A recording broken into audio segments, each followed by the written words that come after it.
के कमल के लिए मांगने के लिए आया हूं। और यह कमल के लिए केवल आशीर्वाद मांगने के लिए नहीं आया, बल्कि मैं तो 2017 में जब आपके बीच में इसी स्थान पर आया था। याद है आपको कि नहीं याद है? मुझे तो याद है। 2017 में जब आया था, मैं आप सबसे प्रार्थना करके गया था कि आप भाजपा का कमल खिला दीजिए, हम गुंडागर्दी खत्म कर देंगे।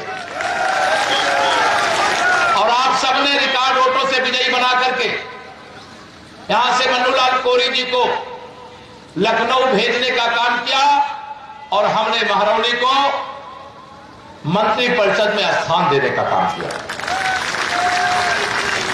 मैं आप सब लोगों से आज यहां पर यह कहने आया हूं कि पहली पारी में आप ईमानदारी से बताइए, जितना काम सपा, बसपा, कांग्रेस देश और प्रदेश की मिलकर के जब ये सरकारें चला रहे थे, उसका दशांश भी नहीं किए।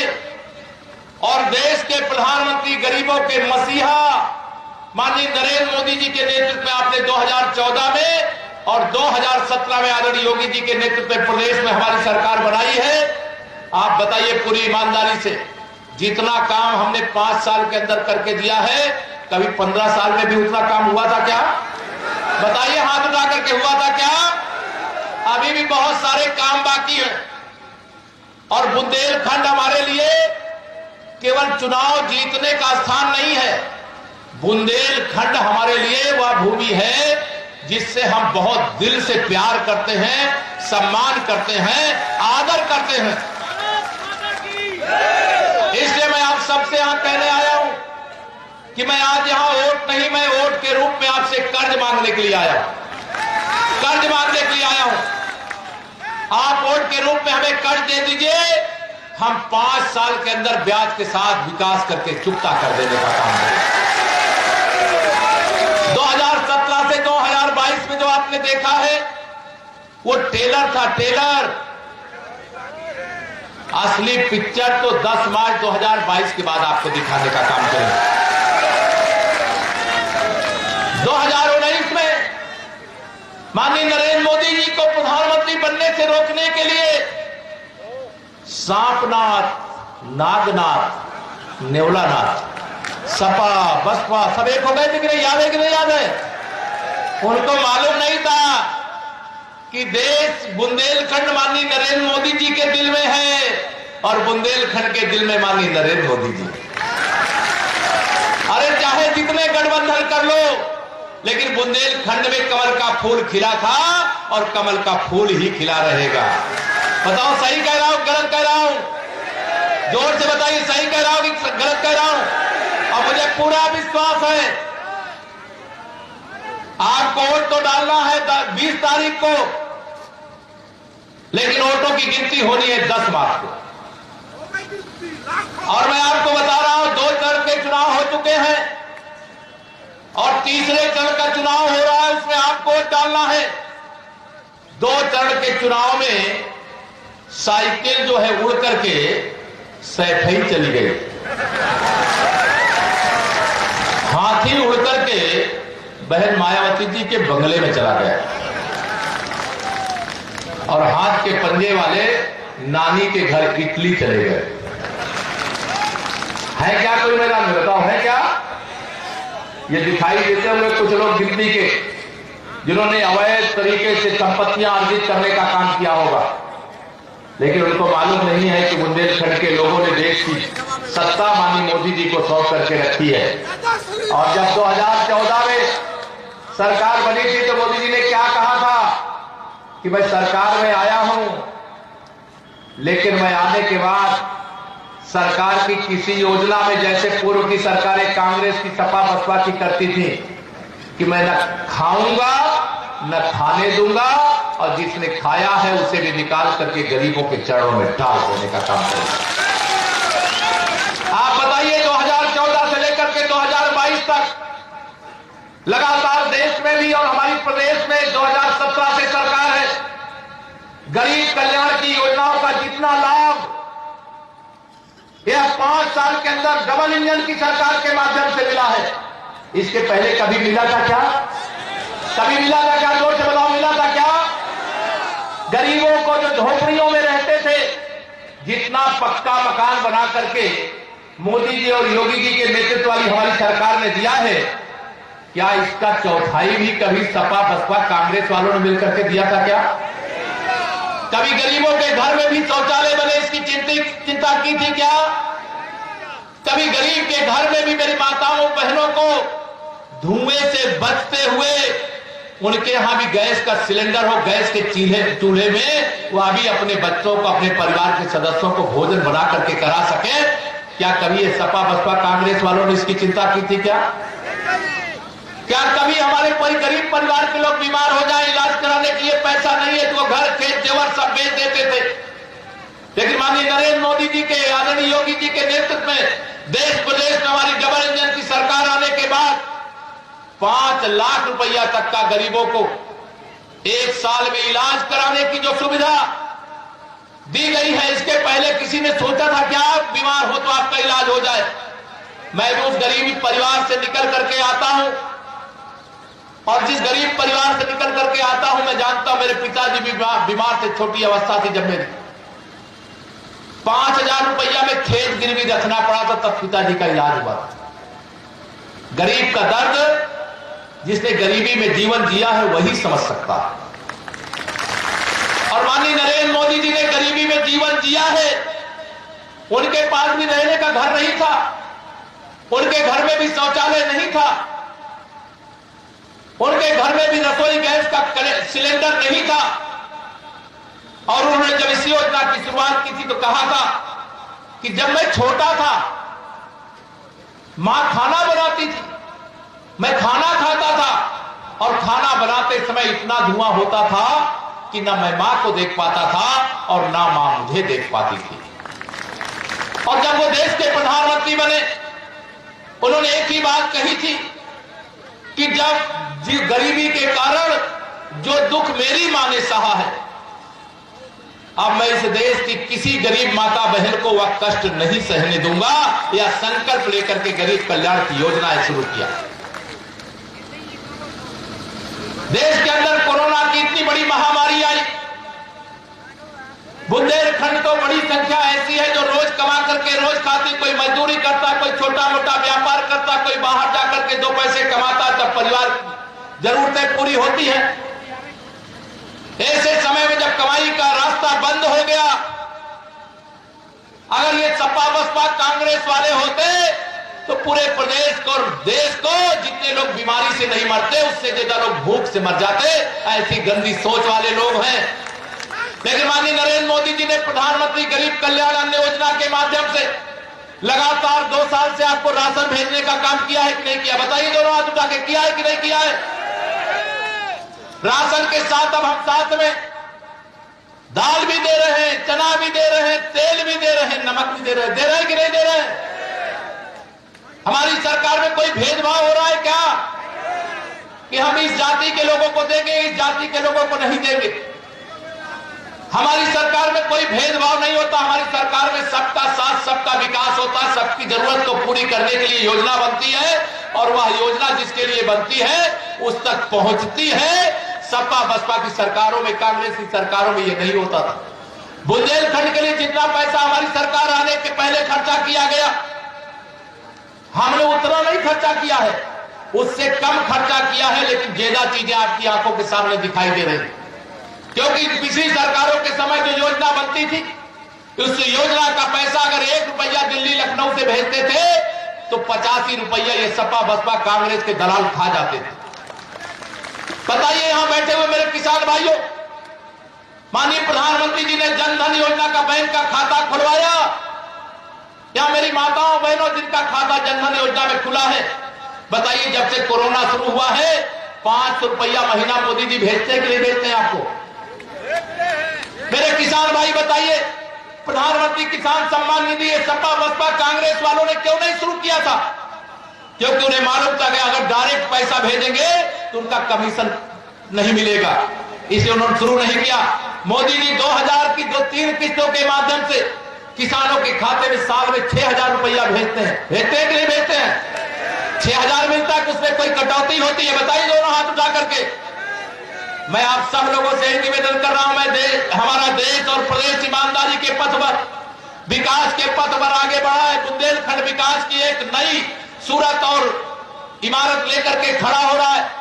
गरीब के जीवन में खुशियां आ रही हैं, किसान के जीवन में खुशियां आ रही हैं, नौजवानों के रोजगार के लिए अनेक रास्ते बने हैं।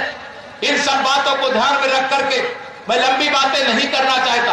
मैं आप सबको केवल इतना कहने के लिए आया हूं कि 2017 से भी बड़ी विजय, बड़े अंतर से विजय मन्नूलाल कोरी जी को दिलाने का काम आप सबको करना है, क्योंकि यह 2022 का नहीं भाइयों बहनों, 22 के साथ साथ ये 2024 का भी चुनाव। ये देश के अंदर तो भाजपा विरोधी, मोदी विरोधी ताकतें काम करती ही हैं, लेकिन देश के बाहर जो बैठे हैं, जो हमारे दोस्त बनते थे, वह भी नहीं चाहते कि भाजपा आगे बढ़े, क्योंकि भाजपा आगे बढ़ेगी तो हिंदुस्तान आगे बढ़ जाएगा। भाजपा आगे बढ़ेगी तो उत्तर प्रदेश और बुंदेलखंड आगे बढ़ जाएगा। और भाजपा को बढ़ते हुए देखने का मतलब है हिंदुस्तान को आगे बढ़ते हुए देखना। जो हमें आगे बढ़ते देखना नहीं चाहते हैं, वही पथ की बाधा बनते हैं। मैं आप सबसे मैं नहीं जानता यहां हमारे भाजपा के विरोध में कौन प्रत्याशी लड़ रहा है, लेकिन जो भी लड़ रहे हैं, चाहे वो सपा वाला हो, चाहे बसपा वाला हो, चाहे कांग्रेस वाला हो, आप सबसे मैं यहां पर यही कहना चाहता हूं, कुछ लोग नोट लेकर के टिकट बेचने का काम करते हैं। जानते हैं ना कौन लोग हैं? कुछ लोग गुंडों और अपराधियों के बल पर चुनाव लड़ते हैं। और तीसरा, कांग्रेस के पास तो आजकल फोटो खिंचाने वाले भी नहीं बचे हैं। श्री अखिलेश यादव जी बौखलाए हुए, करहल से भी वो चुनाव हार रहे हैं, मैनपुरी में भी कमल का फूल खिल रहा है। मैं आपको बता रहा हूं एडवांस में। 10 मार्च को 11 बजे ही सपा बसपा कांग्रेस का 12 बजाने जा रही है यूपी की जनता। पहली पारी का जो टेलर आपने देखा है, दूसरी पारी की शुरुआत जब होगी तो ऐतिहासिक ढंग से हो।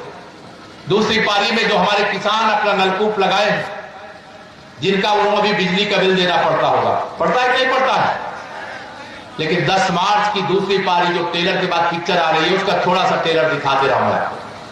10 मार्च के बाद जो सिंचाई के लिए आपने नलकूप लगाया है, उसके बिल की अदायगी सरकार करेगी, आपको नहीं करना पड़ेगा।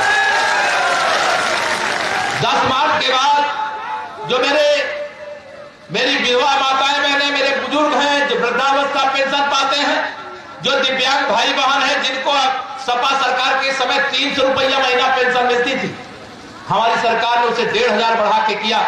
माननीय मोदी जी ने कहा नहीं, 1,500 भी कम है। 10 मार्च के बाद वो 1,000 कम है, 10 मार्च के बाद 1,500 रुपया महीना पेंशन हमारे तीनों वर्ग के लोगों को प्राप्त होगा।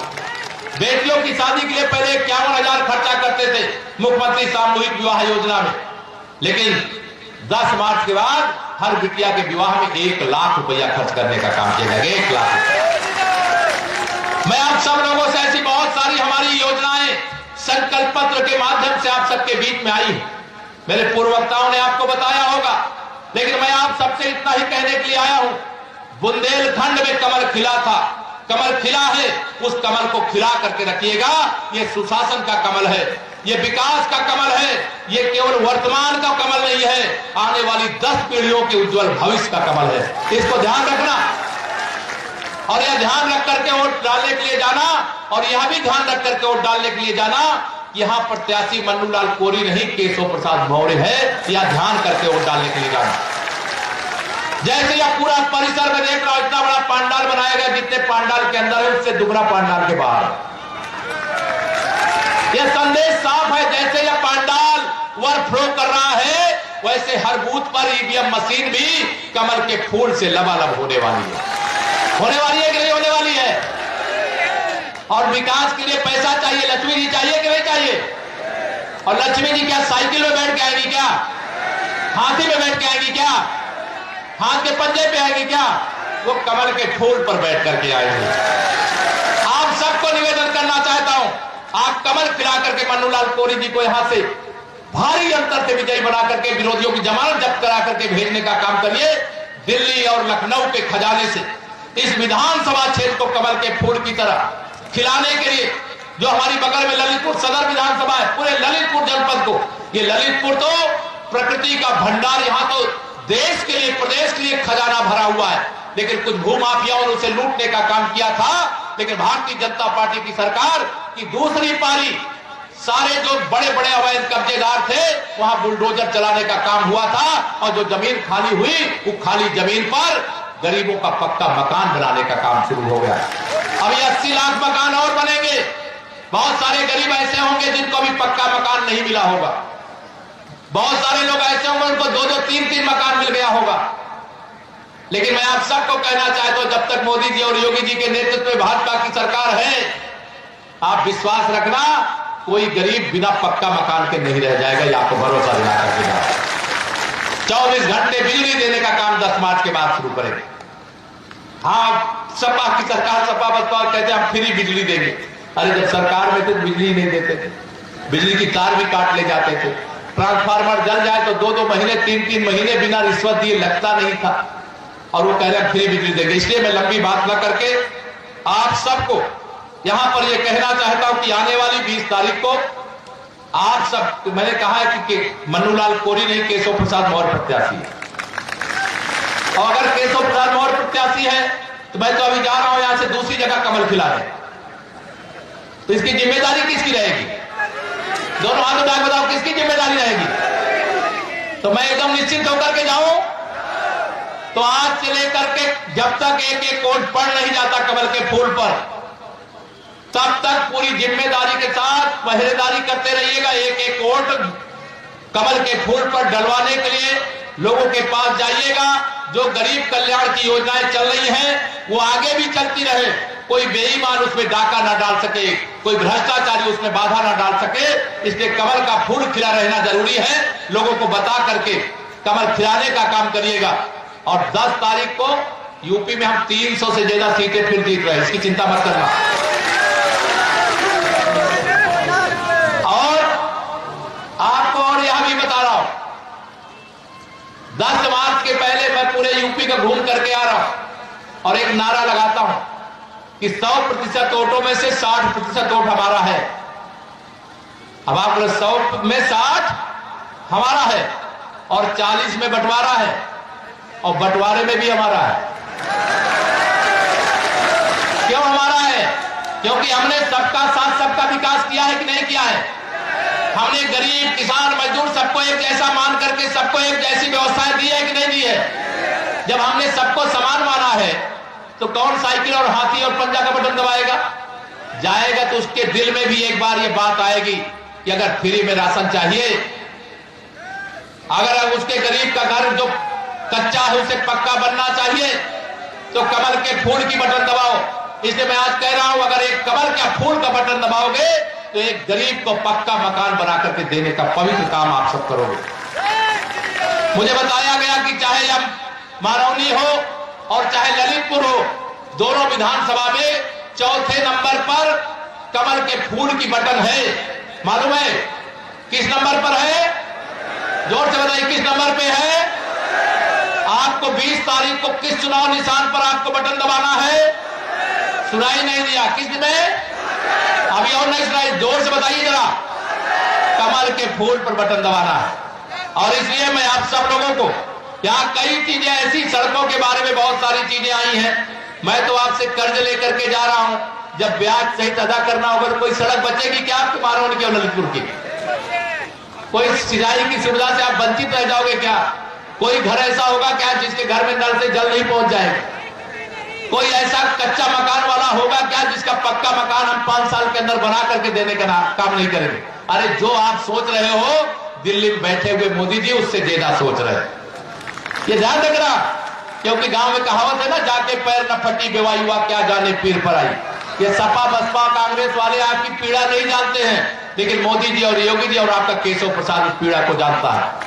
और उस पीड़ा को दूर करने के लिए चाहे जो कुछ करना पड़ेगा, सारे कष्ट को सह लेंगे, लेकिन गरीब को कष्ट में नहीं रहने देंगे, किसान को कष्ट में नहीं रहने देंगे, नौजवान को बिना रोजगार के नहीं रहने देंगे। ये आप सबको आश्वासन देते हुए आने वाली 20 तारीख को भारी अंतर से मन्नूलाल जी को विजयी बनाने की हाथ जोड़ करके अपील करते हुए एक बार फिर याद दिलाता हूं, वोट के रूप में कर्ज मांगने आया हूं, ब्याज के साथ चुकता करने का काम करिएगा। आदरणीय हमारे आनंद राय जी यहाँ पर है ना, मैं नाम लिया नहीं करता है, अब आप कल कौशाम्बी में ही थे, मैं भी चुनाव इस बार लड़ रहा हूं, लेकिन मैं आप सबको भरोसा दिला रहा हूं, आप सबके आशीर्वाद से कमल वहां भी खिल रहा है, पूरे यूपी में खिल रहा है। और मन्नू लाल जी को यहां से कमल खिला करके भेजने का काम करिए और सरकार बनाने का काम हम सब लोग करके आपकी सेवा निरंतर जारी करके रखेंगे। एक विश्वास दिला करके, बहुत धूप है, मेरे तमाम सारे लोग धूप में खड़े हैं, सबको कष्ट हुआ होगा, इसके लिए क्षमा चाहते हुए, यह कष्ट एक दिन का जो आप सह रहे हैं, 2 दिन का सह रहे हैं, 10 पीढ़ियों के कष्ट को दूर करने वाला यह कष्ट है, इसको ध्यान रखना। एक निवेदन करके अपनी वाणी को विराम। बोलिए जय श्री राम, जय श्री राम, जय श्री राम।